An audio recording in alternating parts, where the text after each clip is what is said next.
Hello students, welcome back to the online classes of other group of education Lili Lakshmangarh. हम अभी last video में क्या पढ़ रहे थे? नाभिक स्नेह प्रतिस्थापन अभिक्रियाओं के उदाहरण पढ़ रहे थे, जिसमें हमने 5 प्रकार की रिएक्शन पढ़ी थी। आज हम छठा क्या पढ़ेंगे? ईथरों का निर्माण।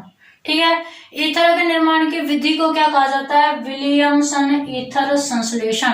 वेरी इंपॉर्टेंट है, डायरेक्ट नाम से पूछी जाती है कई बार तो कि ईथरों के निर्माण की विधि का नाम क्या है और उसकी रिएक्शन लिखिए, या विलियमसन ईथर संश्लेषण को समझाइए, या डायरेक्ट ईथर का निर्माण करवाने के लिए आता है। ठीक है, तो आपको क्या करना है? ईथर का निर्माण करना है। किसकी विधि पढ़ रहे हैं हम? नाभिक स्नेही अभिक्रियाओं की। तो नाभिक स्नेही अभिक्रिया में ही हम ईथर का निर्माण सीखेंगे। तो ईथर का निर्माण कैसे होगा? किस नाभिक स्नेही अभिक्रिया किससे कराते हैं? एल्किल हैलाइड की। तो इसमें हम लिखेंगे एल्किल हैलाइडों की, क्या लिखना है आपको? एल्किल हैलाइडों की, एल्किल हैलाइडों की अभिक्रिया या रिएक्शन बोलते हैं। ठीक है, सोडियम एल्कोक्साइड, ये ध्यान रखना है। क्या लेना है इसमें? Sodium alkoxide, alkoxide. Alkyl halide की रिएक्शन किससे करवाएंगे? सोडियम एल्कोक्साइड से करवाने पर ईथर प्राप्त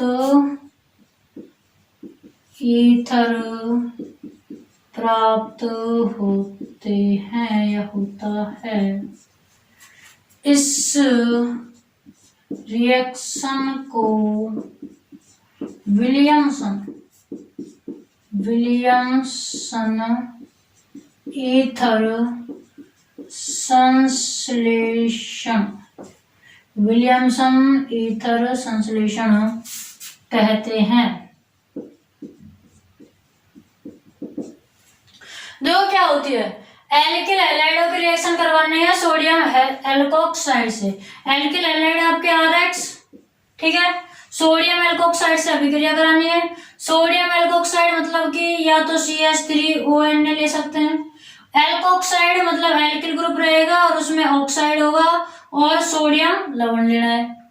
एल्कोक्साइड मतलब एल्किल प्लस ऑक्सीजन, और एल्कोक्साइड किसका है? सोडियम का, प्लस में सोडियम।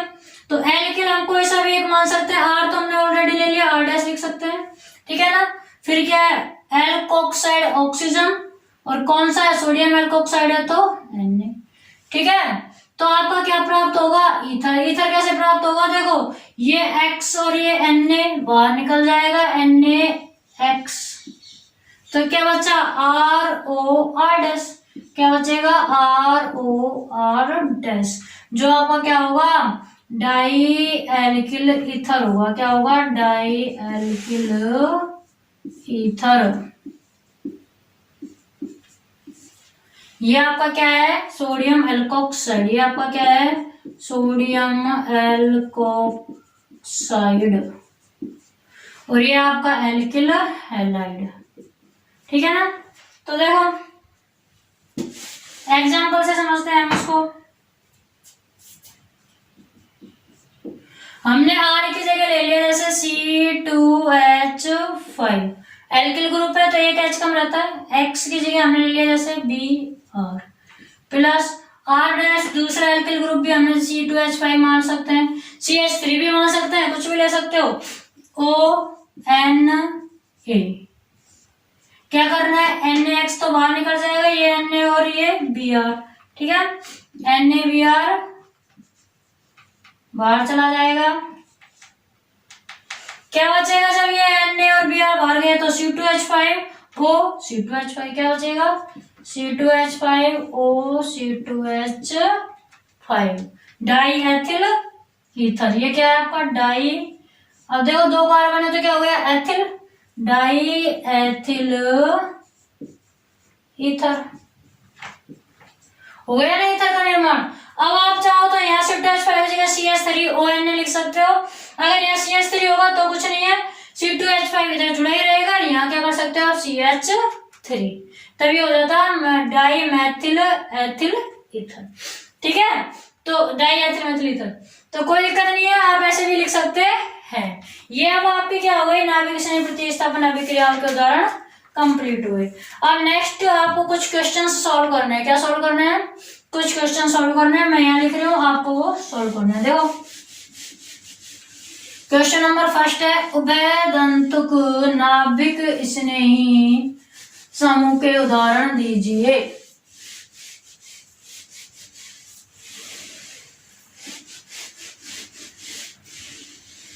देखो कल और आज की जो रिएक्शन हुई है इनसे रिलेटेड आपका एक क्वेश्चन है, एक क्वेश्चन करवाया था AgCN वाला और KCN वाला नोट के रूप में। आज आपको क्वेश्चन ही बना दिया कि उभयदंतुक नाभिक स्नेही, उभयदंतुक नाभिक स्नेही, उभयदंतुक नाभिक स्नेही समूह के उदाहरण दीजिए, या समूह के उदाहरण लिखो। आपको उभयदंतुक नाभिक स्नेही बताना है। उभयदंतुक नाभिक स्नेही क्या होता है, उभयदंतुक नाभिक स्नेही समूह के उदाहरण लिखो। तो देखो आपको याद होगा उभयदंतुक का मतलब, जो उभय का मतलब दो तरह की प्रकृति दर्शाते हैं। तो मैंने कल आपको एक तो बताया था कौन सा, CN, ये CN के रूप में भी जुड़ता है और NC के रूप में भी जुड़ता है।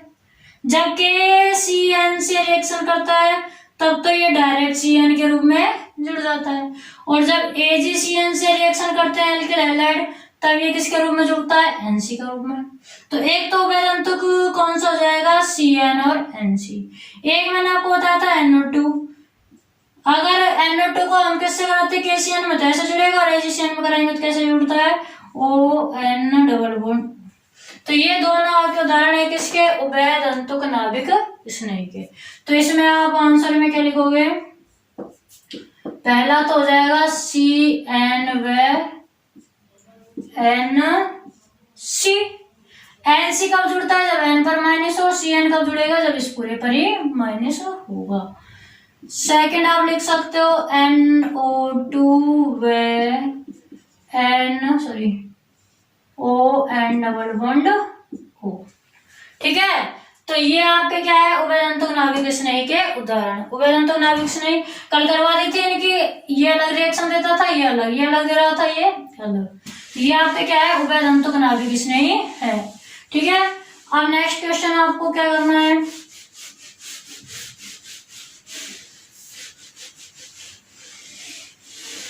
देखिए अब नेक्स्ट आपको लिखना है 1 ब्यूटेन से 1 ब्यूटेनॉल बनाइए। इस प्रकार के क्वेश्चन ही आपको मिलेंगे। डायरेक्ट रिएक्शन पूछी जाएंगी तो वो बड़ी पूछी जाती है, जैसे विलियमसन ईथर संश्लेषण। आपको इस प्रकार के क्वेश्चन मिलते हैं कि 1 ब्यूटेन से 1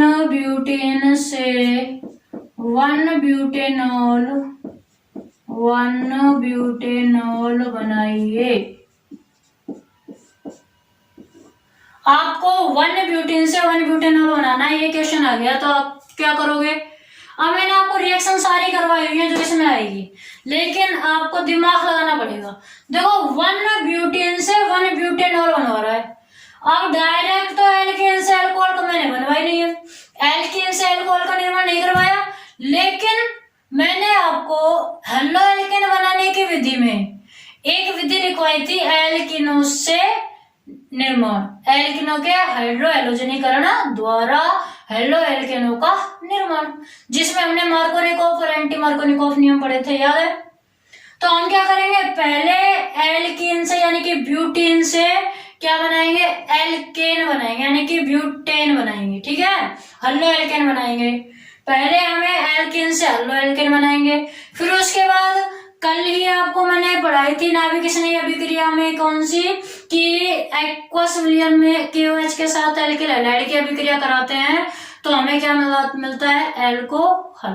तो इसमें दो तरह की रिएक्शनों का क्या हो रहा है, मिला करके हम ब्यूटेनॉल बनाएंगे। कौन सी, पहली हेलो एल्केन का निर्माण करना है एल्केन से, ठीक है, दोबारा थोड़ा रिवीजन हो जाएगा। और दूसरी फिर हेलो एल्केन से क्या बनानी है, एल्कोहल, जो कि हमने कल ही पढ़ी थी। एल्किल हैलाइड की रिएक्शन KOH के साथ कराते हैं, जलीय विलयन के KOH के साथ, तो हमें क्या प्राप्त होता है, एल्कोहल। तो देखो सबसे पहले 1 ब्यूटेन लेके चलेंगे। क्या है आपके पास, 1 ब्यूटेन। देखो 1 ब्यूटेन, ब्यूटेन है तो 4 कार्बन होंगे, ठीक है ना, और 1 लग रहा है आगे, तो किसी भी एक पर चाहे इधर मान सकते हैं चाहे इधर, हमने इधर मान लिया, डबल बंद है, ब्यूटेन हो गया। अब सारी वैलेंसी पूरी कर दो, 2 यहाँ है तो 2 यहाँ हो गई कार्बन की वैलेंसी 4, 2 हाइड्रोजन, 2 और 2 4। इस कार्बन की वैलेंसी कंप्लीट करो, देखो 2 बंद, 3 बंद, 1 हाइड्रोजन जोड़ दो, हो गए 4 बंद। इस कार्बन की वैलेंसी कंप्लीट करो, 1 2 बंद तो है, कार्बन को 4 बंद की जरूरत होती है, 2 हाइड्रोजन लगा दो, हो गई कार्बन की वैलेंसी 2 3 4।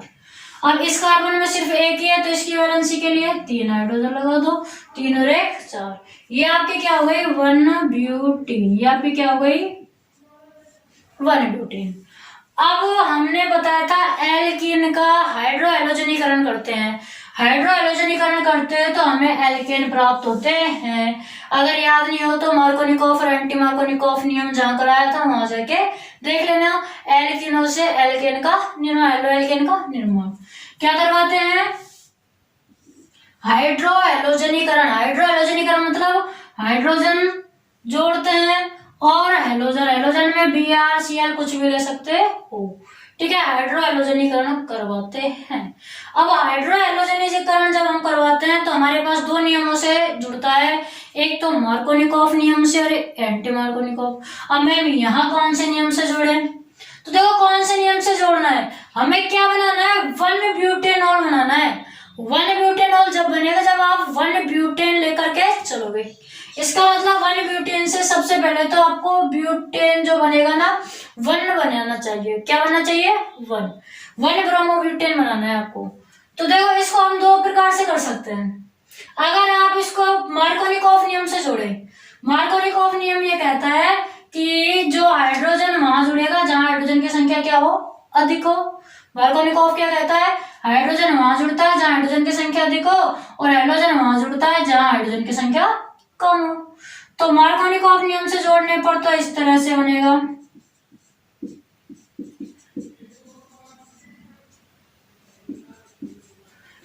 यहाँ 2 हाइड्रोजन थे, इसमें 1 हाइड्रोजन जोड़ दिया, यहाँ पर CH था, ये Br गया। तो अगर हम क्या करें, मार्कोनिकॉफ नियम से जोड़ते हैं तब आपका जो ब्रोमो है ये कहाँ आ रहा है, 2 पर आ रहा है, यानी कि 2 ब्रोमो ब्यूटेन बनेगा। और फिर अगर हम इसकी अभिक्रिया KOH के साथ करा दें जलीय विलयन तो क्या होगा, KX ये KBr बाहर निकलेगा और इस Br की जगह क्या जुड़ जाएगा, OH। तो जब OH 2 कंडीशन पर जुड़ेगा तो वो तो 2 ब्यूटेनॉल रहेगा, क्या रहेगा, 2 ब्यूटेनॉल। और हमें बनाना क्या है, 1 ब्यूटेनॉल बनाना है। तो आपको ध्यान रखना है कि यहाँ जो रिएक्शन करानी है वो आपको मार्कोनिकॉफ नियम से नहीं करानी बल्कि किससे करानी है, एंटी मार्कोनिकॉफ नियम से। एंटी मार्कोनिकॉफ नियम उसका उल्टा होता है, यानी कि हाइड्रोजन वहां जुड़ेगा जहां हाइड्रोजन की संख्या कम है और हाइड्रोजन वहां जुड़ेगा जहां हाइड्रोजन की संख्या ज्यादा है। तो एंटी मार्कोनिकॉफ नियम में लेकिन एक चीज फिक्स होती है, किसकी उपस्थिति, परोक्साइड की उपस्थिति। बताया था एंटी मार्कोनिकॉफ नियम में परोक्साइड की उपस्थिति जरूर होनी चाहिए। तो आपको यहाँ परोक्साइड भी दर्शाना होगा, क्या दर्शाना होगा, परोक्साइड। ये आपका HBr ROO परोक्साइड, ठीक है ना, दोनों आपको लेना है, HBr लेना है और प्लस में क्या लेना है, ROO दोनों लेने हैं।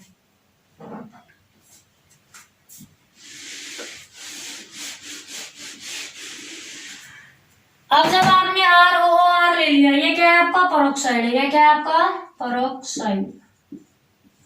तो परोक्साइड की उपस्थिति में एंटी मार्कोनिकॉफ यानी कि हाइड्रोजन वहां जुड़ेगा जहां हाइड्रोजन की संख्या कम है, यहाँ हाइड्रोजन आ जाएगा। तो CH3 CH2 और यहाँ आपका 1 हाइड्रोजन और आ गया, पहले 1 हाइड्रोजन था, 1 हाइड्रोजन ये आ गया तो CH2 लिख दिया, ठीक है ना। क्या होता है, ये द्विबंध आपका टूट जाता है, एक ही बंध रहता है। यहाँ CH2 ऑलरेडी है और इसी में अब क्या लग गया आपका, ये Br। ठीक है, एंटी मार्कोनिक ऑफ नियम खोल के देख लेना, सब कुछ समझ में आ जाएगा। तो ये आपका क्या बन गया, 1 ब्रोमो ब्यूटेन, क्या बन गया, 1 ब्रोमो ब्यूटेन। अब आपको क्या करना है, इस 1 ब्रोमो ब्यूटेन की जलीय KOH से रिएक्शन करवानी है। कल पढ़ाया था हेलो एल्केन की रिएक्शन या एल्किल हैलाइड की रिएक्शन जलीय KOH के साथ कराएंगे तो अल्कोहल बनेगा, और यदि अल्कोहली KOH के साथ करवाते हैं तो एल्कीन बनता है और जल बाहर निकलता है।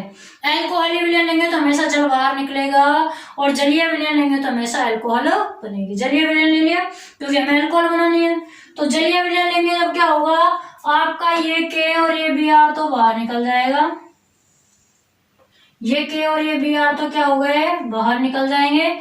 जो OH माइनस आपका बचेगा Br की जगह जुड़ जाएगा, तो क्या हो जाएगा, CH3 CH2 CH2 CH2OH।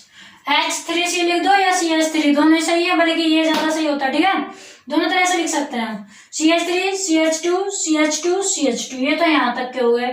ठीक है, और ब्रोमीन K के साथ बाहर निकल गया, यहाँ ये बंद बच रहा है, इस पर क्या जुड़ जाएगा, OH, ये OH जुड़ गया। अब ये आपका क्या बन गया, 1 पर ही है ना, देखो क्रियात्मक समूह 1 पर ही जुड़ा हुआ है, तो ये आपका हो गया 1 ब्यूटेनॉल। ये आपका क्या हो गया, 1 ब्यूटेनॉल। तो इस प्रकार के क्वेश्चन आपके बहुत बार पूछे गए हैं। अब आपको क्या करना है, सारे रिएक्शनों को अच्छे से लर्न करना है कि कहाँ से कैसे क्या, जैसे जैसे मैंने आपको बताया था वैसे वैसे लर्न रखना है, तो ये आप इनको सॉल्व कर सकते हैं। यहाँ तक आपका कंप्लीट हो गया, तो आपकी नाभिक स्नेही अभिक्रिया का उदाहरण भी क्या हो गए, कंप्लीट हो गए। अब नेक्स्ट अभिक्रिया कौन सी आती है, विलोपन अभिक्रिया। कौन सी है, विलोपन। तो विलोपन अभिक्रिया मैंने उदाहरण तो आपको पहले ही बता दिया था कि जलीय KOH की जगह अगर अल्कोहलिक KOH ले लेंगे तो विलोपन। तो विलोपन में क्या कराएंगे, एल्किल हैलाइडों की अभिक्रिया अल्कोहलिक KOH से कराते हैं। किससे कराते हैं, अल्कोहलिक KOH से। तो क्या होता है, जल बाहर निकलता है, यानी कि वी हाइड्रो हैलोजनीकरण होगा। यहाँ क्या हुआ था, हाइड्रो हैलोजनीकरण। हाइड्रो हैलोजनीकरण मतलब हाइड्रोजन जुड़ा था और हैलोजन जुड़ा था, हाइड्रो हैलोजनीकरण। अब जो विलोपन अभिक्रिया पढ़ेंगे उसमें क्या होगा, वी हाइड्रो हैलोजनीकरण। देखो कैसे होगा। नेक्स्ट आपको सेकंड रिएक्शन डालनी है। अब नाभिक स्नेही प्रथम थी आपकी, अब नाभिक स्नेही प्रतिस्थापन के अलावा सेकंड रिएक्शन है केमिकल प्रॉपर्टीज में। अब आपके सेकंड रिएक्शन है विलोपन रिएक्शन।